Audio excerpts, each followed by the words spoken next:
Maybe కావచ్చు, కానీ దానికి ఒక లీగల్ ప్రొసీజర్ అయితే ఫాలో అవ్వాలా. మనకు ఎన్నాళ్ళు సార్ కాన్స్టిట్యూషన్ ప్రొసీజరు?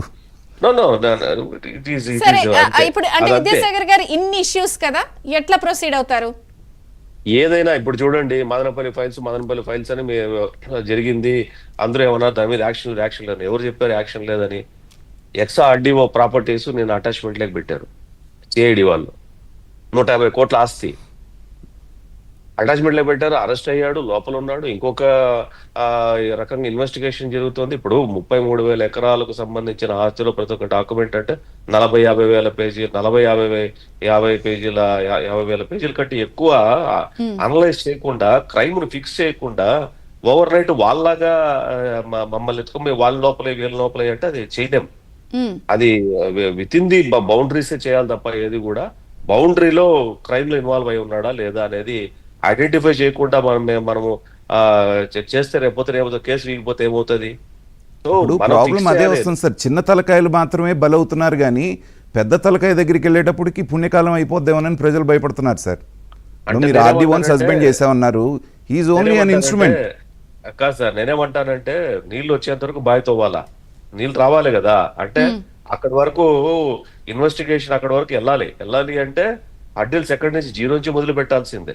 అంటే మనమేమవుతామంటే ప్రజలను మీడియాలో కూడా ప్రజలు ఈ రకం నుంచి మనం అగ్రెసివ్ గా మాట్లాడితే ప్రజలు ఇంకా అగ్రెసివ్ గా తయారవుతారు. ప్రజలు అగ్రెసివ్ కాదు, ఆలోచన పరులుగా ఉండాలా. ఆలోచన ఉన్నప్పుడు మాత్రమే మనం చేసే పని మన కరెక్ట్ అని ప్రజలు. అంటే జనరల్ గా సరే, ఒక స్టిపులేటెడ్ టైం బౌండ్ లో అవుట్కమ్ ఎక్స్పెక్ట్ చేస్తారు కదా. ఇప్పటి వరకు వేసిన ఎంక్వైరీస్ కానీ ఇవన్నీ కూడా ఏ స్టేజెస్ లో ఉన్నాయి? హెచ్ఎం గానీ లేకపోతే సీఎం గారు డీజీపీ రివీల్ చేస్తున్నారా? అది కుదరదు. నేనేమంటే ఆ టైం బౌండ్ ఇన్వెస్టిగేషన్ అనేది మన భారత రాజ్యాంగంలో లేదు. కొన్ని టైం బౌండ్ కాదు, వేసిన ఇన్వెస్టిగేషన్స్ ఏ స్టేజ్ లో ఉన్నాయి, రివ్యూలు జరుగుతున్నాయా? ఇప్పుడు మీరేమంటారు? వివేకానంద రెడ్డి గారి మర్డర్ కేసులో మొన్నటి వరకు మాట్లాడారు, ఇప్పుడు మాట్లాడండి చూద్దాం. మన ఫైల్ చేసింది 56 పేజీల అఫిడవిట్ విత్ కూలంకుషంగా సుప్రీంకోర్టులో ఫైల్ చేసింది, ఇప్పుడు మాట్లాడండి చూద్దాం. అంటే ఆ 56 పేజీల అఫిడవిట్ ఫైల్ చేయడానికి చేసే ఇన్వెస్టిగేషన్ టైం టేకింగ్. ఏదైనా సరే టైం టేకింగ్, టెక్నికల్ నాలెడ్జ్ ఉండాలా, లేకపోతే ఎవిడెన్స్ కలెక్ట్ చేయాలా, లేకపోతే ఇంకోటి చేయాలా. వాటన్నిటికీ కూడా మనం ఆధారాలు చూపించినప్పుడే కోర్టు అయినా లేకపోతే ప్రజలను కూడా ఒప్పించాలా. మనం చేసే పనిని ప్రజలు ఒప్పించాలా. ప్రజలు ఒప్పించకుండా చేస్తే ఏమవుతుంది? మాకు ఆ పార్టీకి ఇంకా తేడా ఏంటుందండి?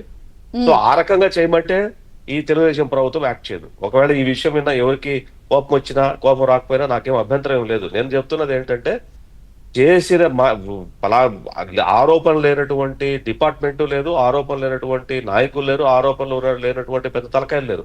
ఇవన్నీ అంగీకరిస్తూనే వాళ్ళని ఫిక్స్ చేయాలంటే ఖచ్చితంగా ఆధారాలతో పాటు వాళ్ళు మళ్ళీ తిరిగి ప్రభుత్వానికి అయితే నివేదిక చేరింది కదా, విజిలెన్స్ ఇలా జరిగింది, ఇలా చేసింది, నివేదిక మాత్రమే. అది నివేదిక మాత్రమే. దాని మీద మళ్ళీ లీగల్ స్క్రూటనీకి వెళ్ళాలి. లీగల్ స్క్రూటనీలో ఉన్న ఆధారాలు పరిశీలించిన తర్వాత ఫిక్స్ చేయాలి. ఏది కూడా క్రైమ్ ఫిక్స్ చేయడం అంటే మీరు అనుకున్నంత ఈజీ కాదు.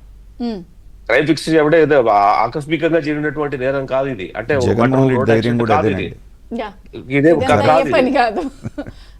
అంటే ఇప్పుడు మనం ఈ రకంగా దయచేసి మాట్లాడదు ప్లీజ్. ఎందుకంటే కాదండి, జగన్మోహన్ రెడ్డి గారి ధైర్యం అదే అంటున్నాను.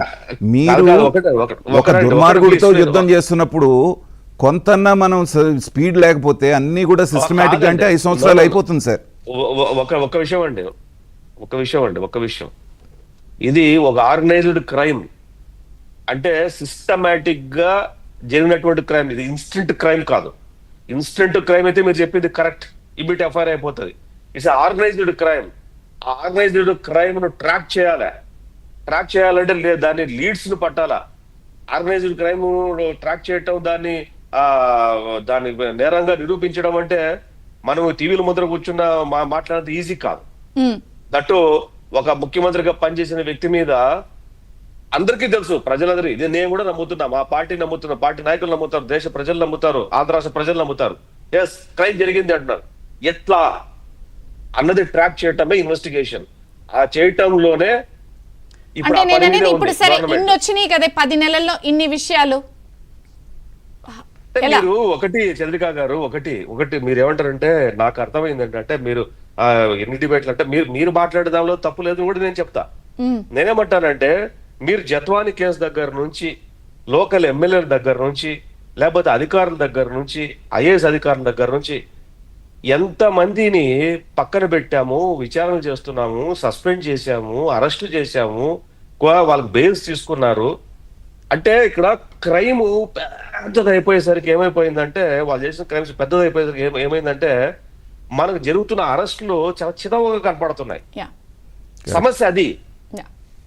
వ్యాస్ట్ క్రైమ్ లో తక్కువ ఉంది, ఇంకా ఉంది కదా, ఇంకా చేసిన వాళ్ళు తప్పుడు వెధవ పనులు చేసిన వాళ్ళు ఉన్నారు కదా, వాళ్ళు ఎత్తుకొని వచ్చి మీ ఎందుకు వేయలేదు అని మాట్లాడటంలో దానికి అర్థం ఉంది కాదని చెప్పారు.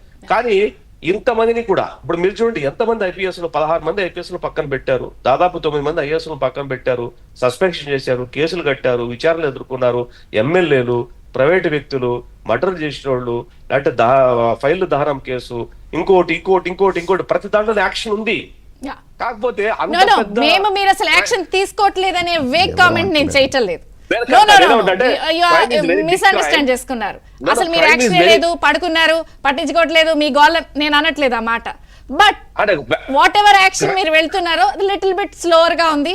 ఈ లోపల మళ్ళీ ఎలక్షన్స్ టైం వస్తుంది, రికవరీ.